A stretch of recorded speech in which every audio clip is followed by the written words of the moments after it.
Welcome to The Real News. I'm Lynn Fries, reporting from the UN, Geneva, on the 2017 launch of UNCTAD's flagship report, the Trade and Development Report, as its main author, Richard Kozul-Wright, is given the floor at the UNCTAD Trade and Development Board meeting. Here's a clip of that meeting. Finance, not trade, not technology, has been the dominant force shaping the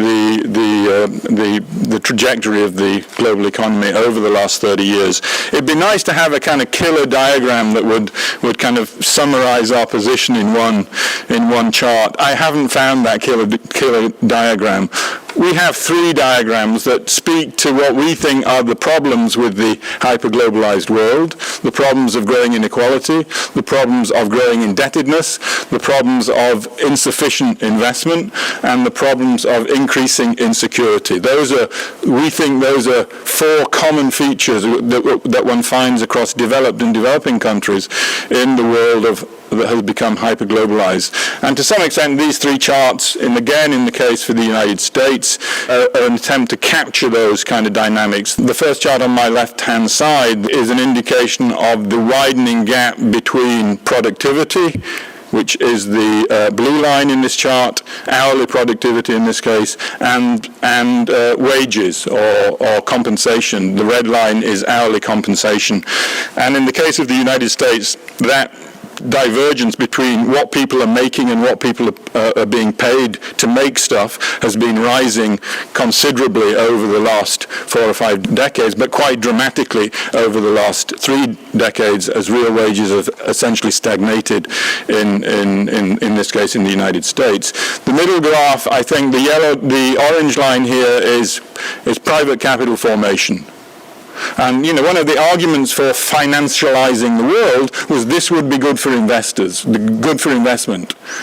And of course, it has been very good for paper investors, people who make their money out of rising asset prices. It has not been good for people who are investing long-term in people and equipment and machinery, which is essentially the yellow trend in the middle chart, which has been declining systematically over the period of hyperglobalization, at the same time that debt, and particularly in this case household debt, has been rising at a tremendous rate in the period of hyperglobalization. So it's not been good for investment, and it's forced people into a level of indebtedness that we think is a source of serious instability. And finally, it's a world that doesn't really recover very successfully from when problems occur. The final graph in this triplet is the recovery from 3 crises. The blue line is the recovery from the Great Depression. The green line is the recovery under Ronald Reagan from the post-79 1980 crisis, and the red line is the recent recovery in the United States. And it's been tepid at best. And it certainly doesn't compare with the Reagan recovery, let alone the recovery in the 1930s. And this is the same graph for the United Kingdom. I apologize, that was the bias of my report. Similar kind of, you see similar trends. There are differences across countries, of course. There are historical and policy differences, but the broad trends are surprisingly similar across certainly the advanced world in terms of rising inequality, falling investment, rising debt, in particularly household debt, and slow recovery from crises. So that's our understanding of a hyper-globalized world and the problems that policymakers should be addressing if they are going to try and build more inclusive and sustainable economies. Joining us now to discuss this is Richard Kozul-Wright, Director of the Division on Globalization and Development Strategies here at UNCTAD. Welcome, Richard. A pleasure to be here. A major event in the 2017 launch of the Trade and Development Report is the presentation of the TDR to the UNCTAD Trade and Development Board. Give us some context on that.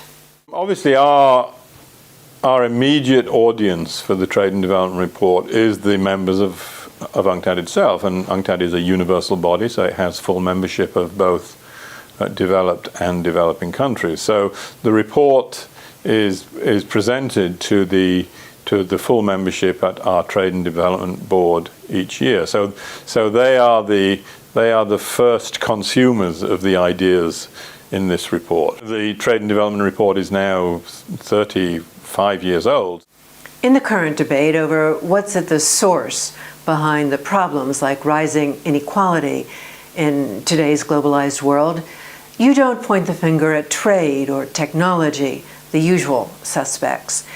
Comment on that, and more broadly on what differentiates the direction of your report from that of most other international institutions.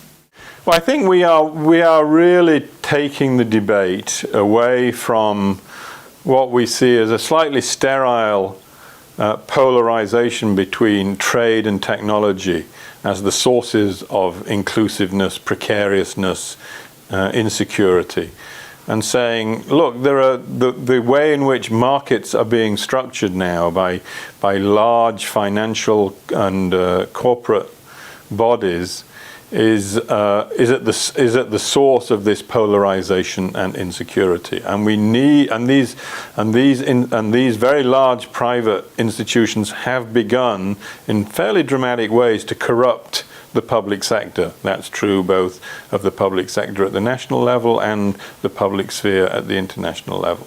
And so we need to find ways of mitigating that economic power without, one hopes, damaging the benefits that come with scale, because there are advantages of having large, big, innovative firms that can undertake research and development and innovation. But if they become a law unto themselves rather than a law subject to wider democratic will and representation, then that's where the problem lies. So we have, getting back to the underlying systemic causes of why people have become disillusioned with the current state of affairs. It's not about trade. People are not disillusioned with trade. I mean, they know that trade brings benefits as well as costs. They're not disillusioned with technology. They know that technology has been transformative, even as it's brought challenges to them. What they're disillusioned about is the way in which political representation has been corrupted by economic power. That's what really, this is what people are finding it increasingly difficult to deal with, and that they don't trust the people that are there, that claim to be representing them. And that's true at the international level, of course, as well as the national level. So it's the report, I think the real meat of the report is to get down to the systemic forces that are channeling economic power into political power, and in the process reinforcing the economic power that is increasingly behind this polarized and fragmented and increasingly distant system that people are experiencing. Explain what you mean by a hyper-globalized world, and why you see the dead weight of austerity, as you put it, as essentially the default macroeconomic policy of a hyper-globalized world. For us, the hyper-globalized world is a world in which finance has essentially gained the upper hand in policy making. And finance has essentially followed the idea that government is not the solution, government is the problem.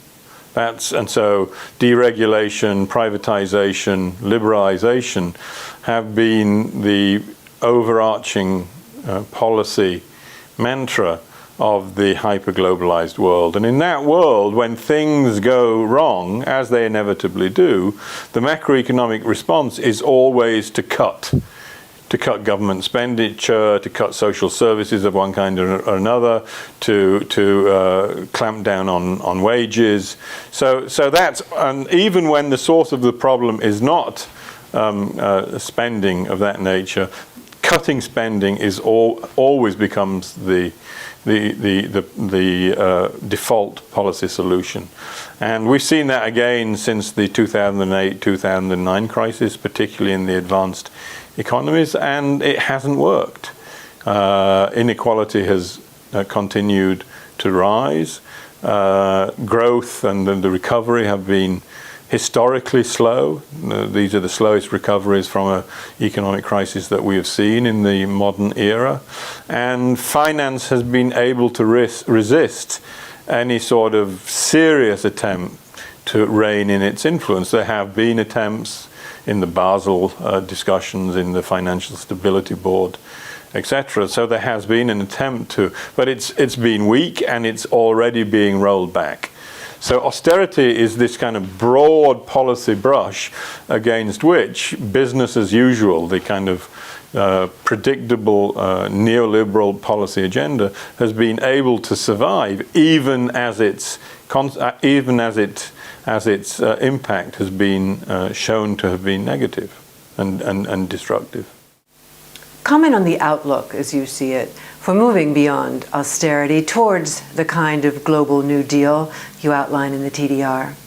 You have to change the narrative. Obviously, we are 30-odd years into a narrative about the world economy and related policy challenges that have been driven by the neoliberal agenda.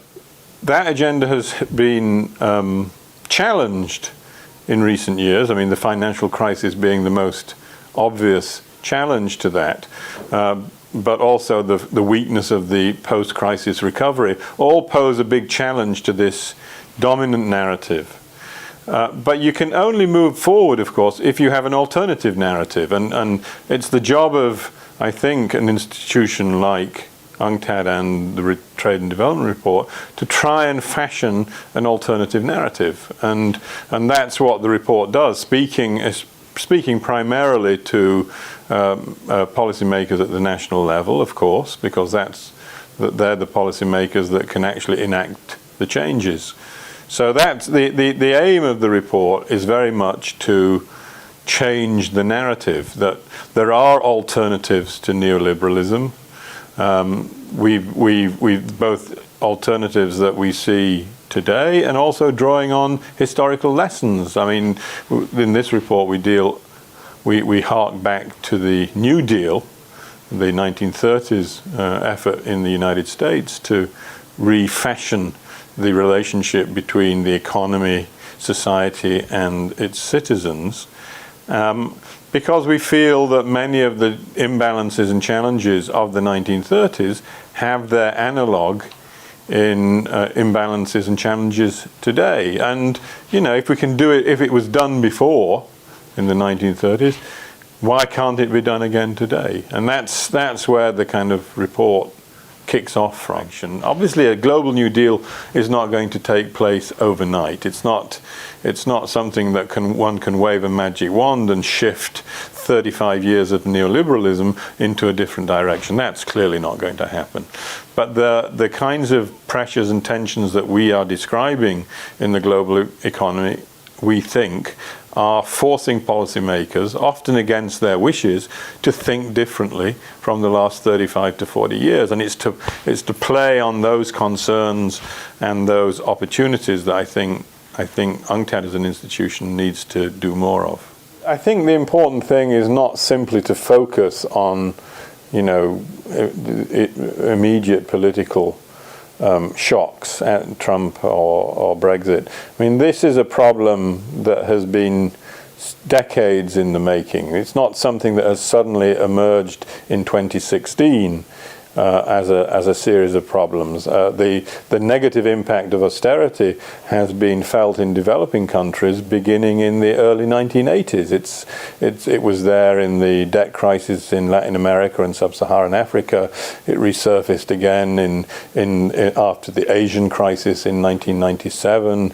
So austerity has a much longer history than the last few years. And looking at all those experiences, I think we can comfortably say that it has not delivered on the promises that it claimed it would make, which is to make a healthier and more dynamic and more productive economy. And so I think that there is no alternative, which is a phrase that was hatched by Margaret Thatcher in the early 1980s, has outlived its relevance in terms of the kinds of challenges, the problems of inequality, of instability, indebtedness, insecurity that policymakers are grappling with today. There isn't an international governance system separately from the nation states that make up that system.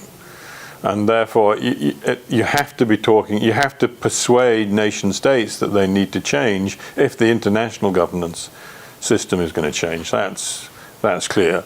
So you're pitching an argument not at some airy-fairy level about the independence of multilateralism. It's how can what do national level governments, particularly the systemically important governments, have to do to change the system in a way that we can begin to see improvements in the area that we're outlining in the report. Pressure is building up to try alternatives. I think that's clear.